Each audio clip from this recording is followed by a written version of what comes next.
कश्मीरी किसान, बदलते भारत की शान।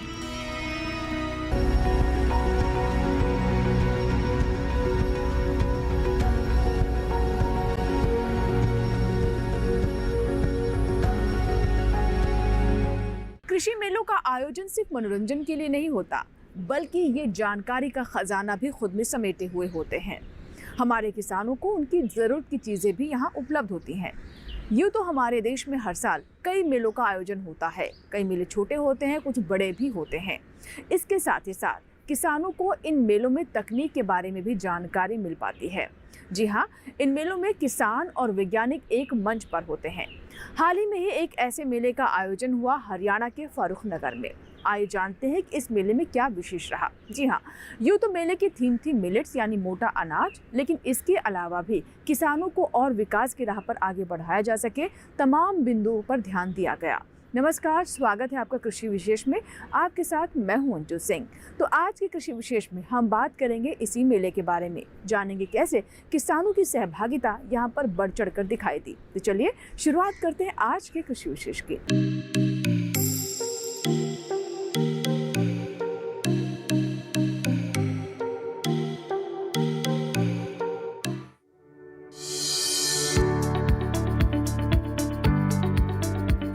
हमारी सेहत काफी हद तक हमारे खान पान पर निर्भर करती है।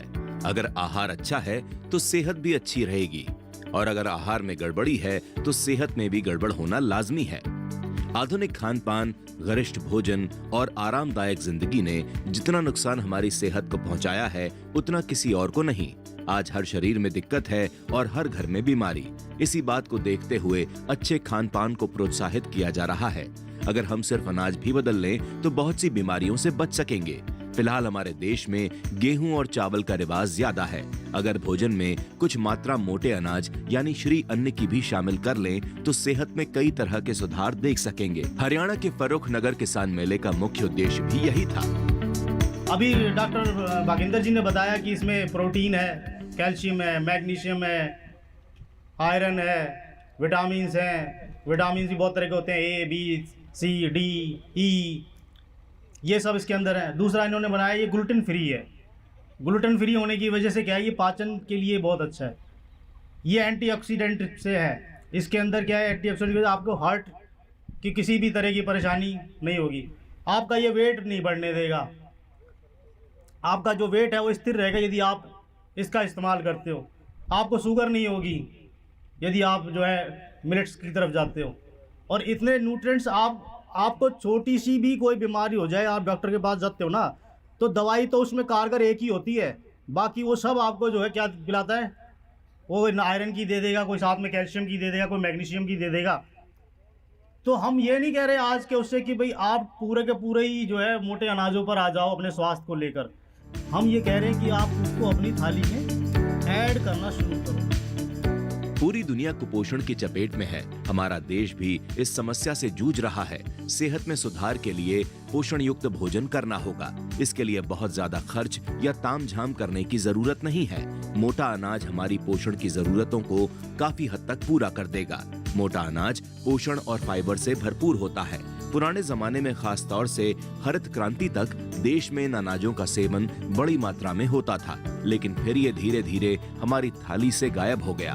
दुष्परिणाम सामने आए तो अब फिर से इसे थाली का हिस्सा बनाने की कोशिश हो रही है। जैसा कि आप लोग सब जानते हैं कि गर्मी के दिनों में आप लोग कोई भी पोषक अनाज, जिसमें कि बाजरा है, ज्वार है, रागी है, कोदो है, सावा है, बार्नयार्ड मिलेट है, फिंगर मिलेट है, ये जो सारे मिलेट्स हैं, ये हमारे स्वास्थ्य के लिए बहुत फायदेमंद है। लेकिन मोटे अनाज के साथ एक समस्या है, इनकी शेल्फ लाइफ कम है। विशेषज्ञों का कहना है कि इनके आटे को एक हफ्ते से ज्यादा नहीं रखा जा सकता।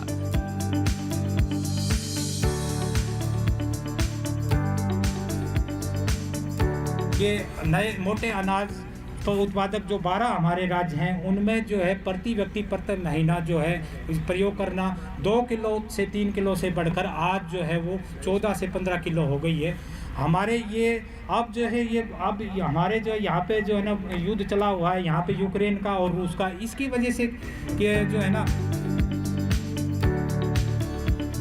श्री अन्न को प्रोत्साहित करने की कोशिशें रंग ला रही हैं। एक सर्वेक्षण में ये बात सामने आई है कि हमारे देश में 10% से भी कम लोग मोटे अनाज के सेवन करते हैं। हालांकि पिछले कुछ साल के अंदर हालात बदले हैं, खासतौर से मोटा अनाज उगाने वाले 12 राज्यों में, जहां कुछ साल पहले तक एक व्यक्ति एक माह औसतन 3 किलो श्री अन्न का सेवन करता था। अब ये आंकड़ा बढ़कर 14-15 किलो तक जा पहुंचा है।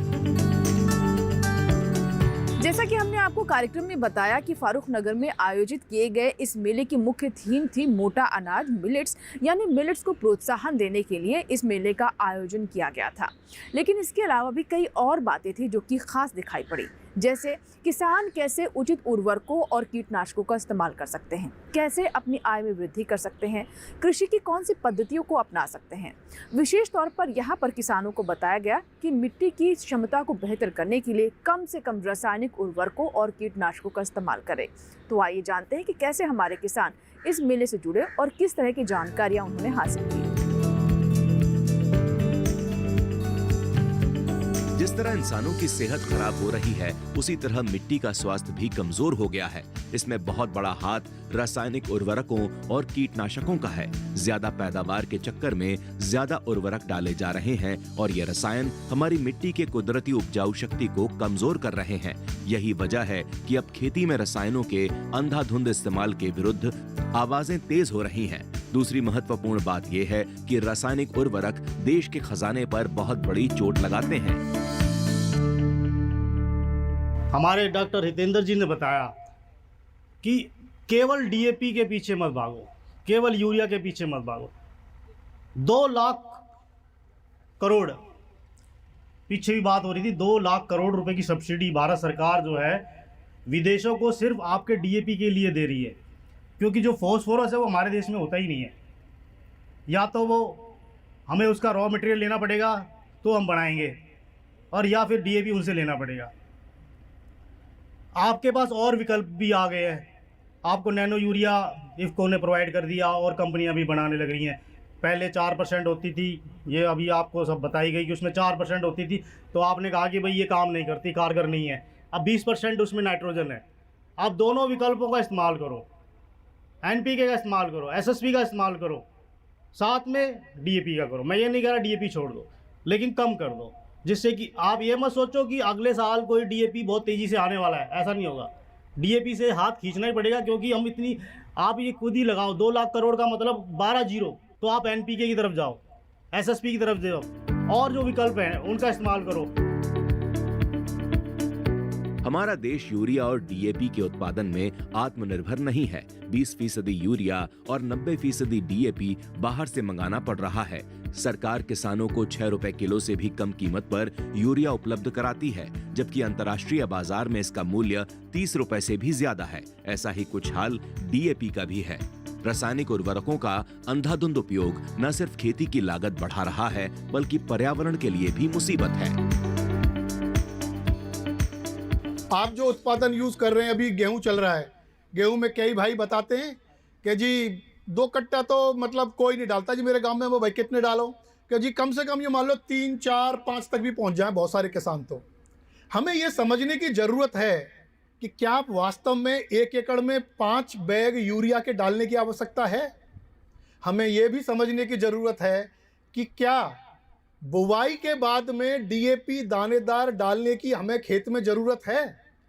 दोनों ही प्रश्नों का उत्तर मेरी तरफ से तो ना है, और कृषि विभाग भी हमेशा इसके लिए आपसे मना ही करता रहता है, क्योंकि जो भी हमारे जागरूक किसान हैं उनको सबको पता है कि भाई फास्फोरस की आवश्यकता तो बुवाई के साथ पड़ती है।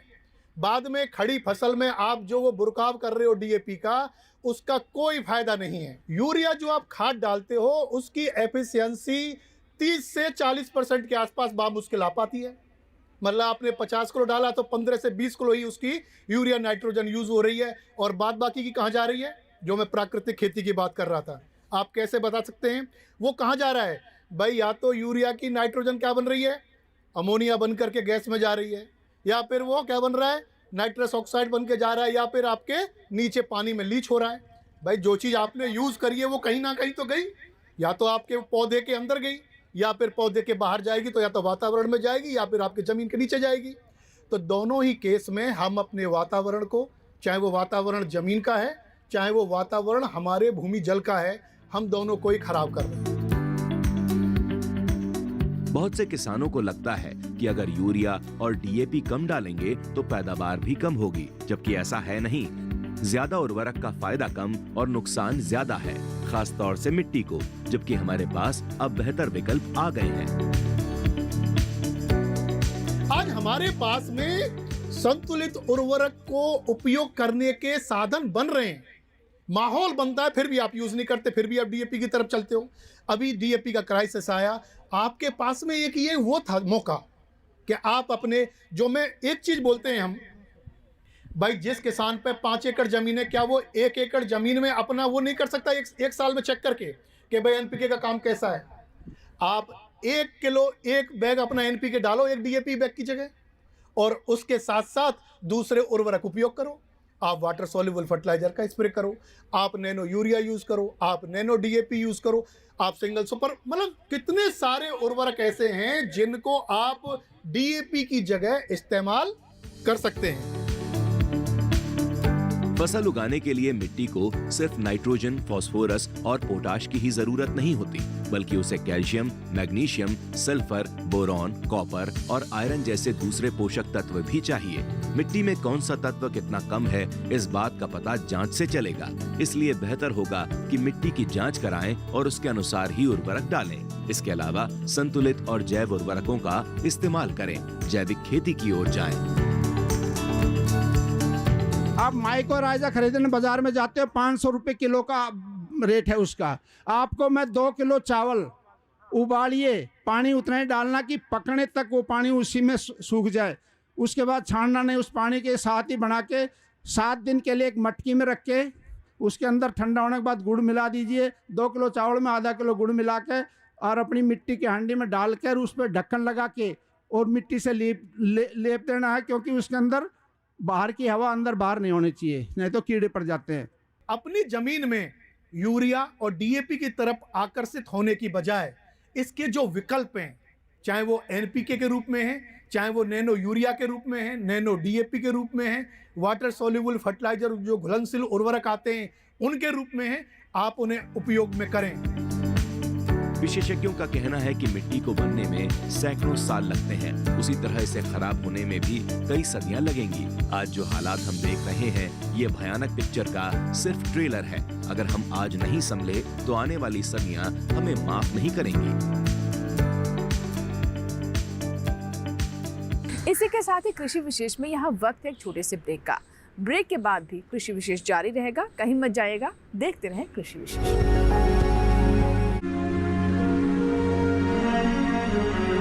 कैंसर दुनिया की सबसे खतरनाक बीमारियों में से एक। भारत में बढ़ रहे हैं कैंसर के मरीज। क्या है ये बीमारी और क्या है इलाज?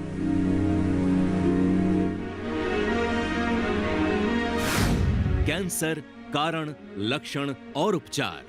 अगर आप भी कैंसर की किसी समस्या के बारे में कुछ जानना या पूछना चाहते हैं तो लगाइए हमारे टोल फ्री नंबर 1800-113060 और 1800-113061 पर कॉल। इस शनिवार स्वस्थ किसान लाइव शाम 6 से 7 बजे। ब्रेक के बाद आपका स्वागत है। आप देख रहे हैं कृषि विशेष। हमारे देश में कृषि का क्षेत्र आज भी एक ऐसा क्षेत्र है जिससे सबसे ज्यादा संख्या में लोगों को रोजगार मिलता है, लेकिन ये बात भी सही है कि अभी भी इस क्षेत्र में बहुत सारी संभावनाएं हैं। इसे बेहतर करने के प्रयास किए जाने चाहिए। किसानों की हालत और बेहतर हो, उनकी आय में और वृद्धि हो, इसके लिए आवश्यकता है कि वो नई तकनीक का समावेश अपनी कृषि पद्धतियों में करें। तो आइए जानते हैं कि कैसे हमारे किसान इस मेले में नई पद्धतियों को जानने में कामयाब रहे। खेती को उन्नत बनाने के लिए मशीनों की जरूरत होती है। ये मशीनें इतनी महंगी होती हैं कि इन्हें खरीदना हर किसी के बस में नहीं। यही कारण है कि सरकार किसानों को सहारा लगा रही है। वो बहुत सारी मशीनों पर सब्सिडी देती है। कई मशीनों पर तो ये सब्सिडी 80 और 90% तक पहुंच गई है। फर्रुखनगर मेले में भी किसानों को इन योजनाओं के बारे में बताया गया। सुपर सीडर पे 1,05,000 सब्सिडी प्रोवाइड करते हैं और दूसरा जीरो टिल पे भी सब्सिडी प्रोवाइड करवाते हैं। तो ये इम्प्लीमेंट्स जैसे सरकार सुपर सीडर की जो खरीदने की वो अमाउंट होती है 2.5 लाख से 3 लाख के बीच की होती है। सरकार इन पे 50% अनुदान राशि प्रोवाइड करती है इंडिविजुअल फार्मर पे, और अगर आप कस्टम हायरिंग सेंटर या FPO बना के लेते हो तो 80% की सब्सिडी सरकार प्रोवाइड करती है। तो इसमें डायरेक्ट बैंक ट्रांसफ़र होता है, उनकी अमाउंट में डायरेक्ट किसान के खाते में जाता है और किसान पहले अप्लाई करता है, उसके बाद हम परमिट देते हैं किसान को इम्प्लीमेंट खरीदने के लिए। उसके बाद वो किसी भी डीलर से इम्प्लीमेंट खरीद सकता है, उसकी फिजिकल वेरिफिकेशन होती है और डायरेक्ट किसान के खाते में इसकी अनुदान राशि जाती है। कृषि बहुत ही महत्वपूर्ण क्षेत्र है। ये हमें भोजन ही नहीं देता बल्कि बहुत सारे उद्योगों के लिए कच्चा माल भी उपलब्ध कराता है। लेकिन जिस तरह प्रति किसान जोत की जमीन घट रही है, उसे देखते हुए इस क्षेत्र पर एक नया संकट मंडरा रहा है। ऐसे में कम जमीन पर उपज बढ़ाना जरूरी हो गया है। उन्नत किस्में और आधुनिक विधियां इस काम में मदद कर सकती हैं। सुबह उठेगा आदमी को चाय चाहिए, चाय भी किसान पैदा करता है। जो चाय किसान के अलग क्षेत्र हैं, चीनी है वो किसान पैदा करता है, गन्ना उगाता है, दूध है वो किसान पैदा करता है। चाय पी करके हम सारे दिन खाते हैं, चाहे हम बर्गर खाएं, चाहे हम रोटी खाएं, चाहे पराठा खाएं, चाहे बाजरे रोटी खाएं, ये सब खाने के लिए किसान की पैदावार है। शाम को जब हम सोते हैं तो खा करके सोते हैं, वो किसान का खेत का पैदावार।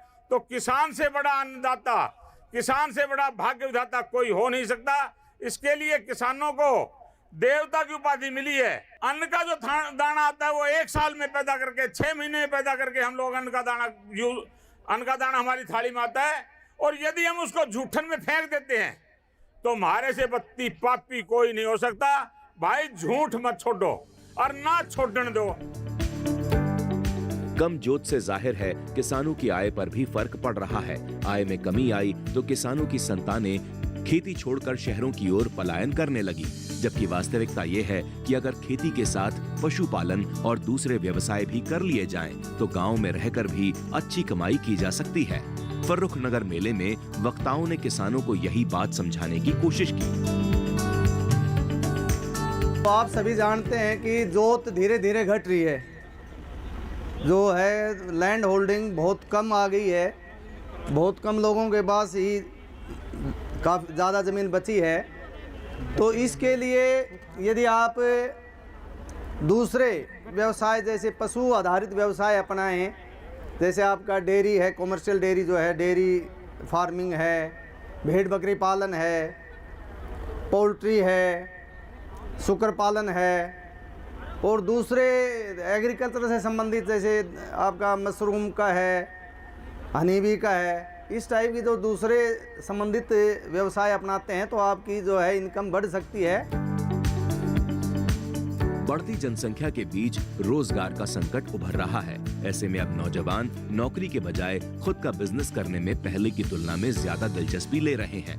कोरोना के दौरान ये रुझान और बढ़ा है। किसान भी अपनी फसलों का उपयोग करते हुए खुद का बिजनेस शुरू कर सकते हैं। बहुत सी महिलाएं स्वयं सहायता समूह बनाकर ये काम कर भी रही हैं। यहाँ मेले में आते हैं, हमें नए नए किसान मिलते हैं। मेरा मेन कंसर्न यही रहता है कि मैं किसानों से ही चीज़ें सामान खरीदूं। फसल उनकी जैसे नई नई साल भर फसल चलती रहती है, जैसे हरी मिर्च हो गई, अभी जैसे आंवला का सीज़न चल रहा है, या फिर सरसों का सीज़न आता है, आम उगाते हैं। तो मेरा कंसर्न यही रहता है कि मैं किसानों से ज़्यादा किसानों से मिलूं और उनसे कांटेक्ट बनाऊं और उनसे ही फसल खरीदूं, जिसके बाद हम उसको पिकल्स में कन्वर्ट करें या सरसों खरीद के सरसों का तेल निकालें। और उनको मंडी प्राइस पे ही मैं सामान खरीदती हूँ, तो किसान भी खुश रहते हैं, उनका कुछ एक्स्ट्रा कुछ कटता नहीं। जैसे मंडी में उनका लेबर चार्जेस और अलग अलग तरीके की चीज़ के उनके कटते रहते हैं पैसे, तो हमारे यहाँ कोई पैसा भी नहीं कटता है। 2016 के अंदर कृषि विज्ञान केंद्र के अंदर से मैंने ट्रेनिंग ली और उसके बाद से मैंने अपने ये प्रोडक्ट बनाने स्टार्ट किए, जिसमें आंवले के प्रोडक्ट है बहुत सारे और विभिन्न प्रकार के लड्डू हैं और अचार है। और जिससे कि हम अपनी आय मतलब पहले हमारी आर्थिक स्थिति ऐसी नहीं थी जो कि हम अपने परिवार का खर्चा अच्छे से उठा पाएँ। और अब मैं जब से ग्रुप में जुड़ी हुई हूँ और मेरी मतलब परिवार की हालत भी अच्छी है और मैं अच्छे स्कूलों में अपने बच्चों को पढ़ा रही हूँ और विभिन्न प्रकार के प्रोडक्ट तैयार कर रही हूँ। और इसके माध्यम से हम जैसे सर्स हो गया, प्रगति मैदान हो गया और सूरजकुंड हो गया, ऐसे हम जगह पर स्टॉल लगाते हैं और अपनी इनकम को बढ़ाते हैं। और हमें ऑर्डर भी मिलते हैं, जैसे दिल्ली, गुड़गांव, नोएडा से हमें ऑर्डर भी मिलता है। स्वयं सहायता समूह महिलाओं के लिए है, लेकिन किसान उत्पादक संगठन यानी एफपीओ में ऐसी कोई बाध्यता नहीं है। पुरुष किसान भी अपना एफपीओ बनाकर बिजनेसमैन बन सकते हैं। इस काम में सरकार उनकी मदद करेगी। कृषि का क्षेत्र एक विशाल क्षेत्र है और इसमें बहुत सी संभावनाएं भी हैं। हालांकि पारंपरिक तौर पर जो सोच है कृषि को लेकर वो यही है कि इसका मतलब है फसलें उगाना और उन्हें बेचना। लेकिन बदलते दौर के साथ साथ इस क्षेत्र का स्वरूप भी बदल रहा है और आज कई तरह के नए विकल्प भी हमारे सामने हैं। उन्हीं में से एक है ड्रोन पायलट बनना या फिर माइक्रो न्यूट्रिएंट्स युक्त खाद को तैयार करना। आइए जानते हैं कैसे इस मेले में इस ओर काफी रुझान देखने को मिला। कुछ करने की इच्छा हो तो रास्ते अपने आप बनते चले जाते हैं। कामयाबी को इस बात से कोई फर्क नहीं पड़ता कि आप पुरुष हैं या महिला, गांव के रहने वाले हैं या शहर के, आपके पास थोड़े संसाधन हैं या ज्यादा। हिमांशी गुरुग्राम जिले की रहने वाली हैं। कुछ दिन पहले तक वो एक हाउसवाइफ हुआ करती थी, आज ड्रोन पायलट हैं। ड्रोन का कोर्स किया था जिनमें 10 दिन की ट्रेनिंग ली थी और इनसे मुझे बहुत ही फ़ायदा हुआ है। गांव-गांव जाकर स्प्रे करती हूँ और इनसे किसानों को बहुत लाभ हो रहा है। और मैं चाहती हूँ कि सभी बहन भाई ड्रोन से स्प्रे कराएं क्योंकि इससे बहुत ही फ़ायदा हो रहा है। मेले में हमारी मुलाकात देवेंद्र सिंह से भी हुई। यहाँ उन्होंने भी अपनी दुकान लगाई थी। ये एक कंपनी के मालिक हैं, एक ऐसी कंपनी जो माइक्रो न्यूट्रिएंट्स यानी सूक्ष्म पोषक तत्व वाले उर्वरक तैयार करती है, ऐसे तत्व जो बीमार मिट्टी को नई ताकत देने के लिए जरूरी है। फसल के लिए 16 तरह के माइक्रोन्यूट्रिएंटों की आवश्यकता होती है, जिसमें सबसे पहले होता है कार्बन, हाइड्रोजन और ऑक्सीजन। उसके बाद में होता है नाइट्रोजन, फास्फोरस, पोटास। इसके बाद में कैल्शियम, मैग्नीशियम, सल्फर। इसके बाद में जो कम मात्रा में माइक्रोन्यूट्रिएंट चाहिए फसल को वो होता है zinc, boron, manganese, ferrous, copper, nickel, molybdenum. इस तरह से हमारी जो फसल में पोषक तत्वों की ज़रूरत होती है, ये 16-17 प्रकार के पोषक तत्व होते हैं। इसी के लिए मैंने इस मेले में आज जो है गुड़गांव डिस्ट्रिक्ट में फारूकनगर एरिया में एक बिरेड़ा मोड़ गांव पड़ता है, यहाँ पर अपना स्टॉल लगाया था। मेले में डीडी किसान की टीम को रतनलाल यादव भी मिले। इन्हें जैविक खेती में महारत हासिल है। इनका काम गांव-गांव जाकर जैविक और प्राकृतिक खेती के बारे में किसानों को जागरूक करना और उसकी ओर प्रेरित करना है। ये किसानों को जैविक खेती करना भी सिखाते हैं। मैं किसानों को जैविक खेती का प्रशिक्षण देता हूँ और उस प्रशिक्षण में हम जो भी करते हैं वृक्ष आयुर्वेद के अनुसार हम खेती कराते हैं, जिसके अंदर सारे जो भी प्रकृति द्वारा जो भी चीज़ें उन्हीं के अनुसार हम खेती कराते हैं। जैसे छाछ हो गया, छाछ का और आंवला को मिला के हम एक षड्रस बनाते हैं। उस षड्रस में क्या होता है, 5 रस तो छाछ में होते हैं और 5 ही होते आंवला में। इन दोनों को मिला के तो षड्रस बनता है। तो 4 तो इसमें भी कॉमन है और उसमें भी कॉमन है, 2 में अलग अलग है, तो उन सबको मिला के षड्रस बनता है। षड्रस का क्या माल है कि वो खेती के अंदर जब हम अपनी फसलें बो रखी है उसके अंदर अगर उस फसल में जैसे 3 महीने की फसल है तो उसमें 3 बार अगर हम स्प्रे करेंगे 3% की दर से, तो हमारी फसल के जो गुणवत्ता है वो 60 साल पुरानी गुणवत्ता उसके अंदर आएगी। और उसके बाद आपका जो फसल की पैदावार है उसमें 15% ज़्यादा बढ़ोतरी होगी।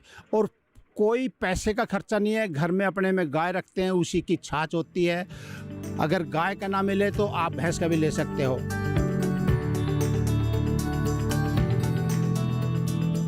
मेले में आए किसानों से बात की तो पता चला कि उन्हें भी नई नई जानकारी हासिल करने में रुचि है। सभी ने मोटा अनाज और जैविक खेती के बारे में वक्ताओं की बातों को ध्यान से सुना। किसान मेले से हमें ये पता मिल जाता है कौन सा फसल उगानी चाहिए, कौन सा टाइम पे बीज बोना है, कौन सा गेहूँ बोना है, कब सरसों बोनी है, कब वो करना है।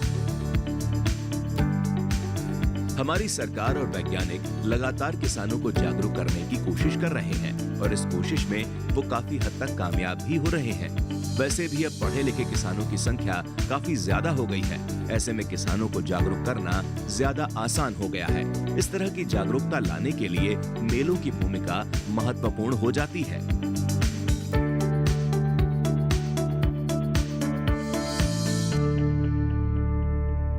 तो ये था हमारा आज का कृषि विशेष, जिसमें हमने आपको बताया कि आज के दौर में भी कृषि मेलों की उपयोगिता बनी हुई है। हमारे किसान न सिर्फ यहाँ पर जानकारियाँ हासिल करते हैं, अपनी ज़रूरत की चीज़ें खरीदते हैं, बल्कि तरक्की की नई राह भी तलाशने में कामयाब होते हैं। हमें पूरी उम्मीद है कि आज का कार्यक्रम आपको ज़रूर पसंद आया होगा। अगर आपके कोई सुझाव है, फीडबैक है, तो आप हमें ईमेल कर सकते हैं, पत्र भी लिख सकते हैं। हमारा ईमेल आईडी है ddkrishivishesh@gmail.com। पत्र लिखने के लिए हमारा पता नोट कर लें। हमारा पता है कृषि विशेष, कमरा number 59A, CPC, Doordarshan, Khelgaon, नई दिल्ली 110049। आपके ईमेल्स और आपके पत्रों का हमें इंतज़ार रहता है। आपके सुझाव हमें कार्यक्रम को और बेहतर करने में मदद भी करते हैं।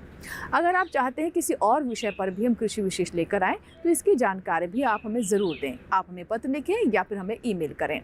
फिलहाल यहाँ लेंगे इजाज़त। कृषि विशेष के एक नए अंक में एक नए विषय के साथ फिर होगी आपसे मुलाकात। तब तक आप बने रहें दूरदर्शन किसान के साथ। नमस्कार।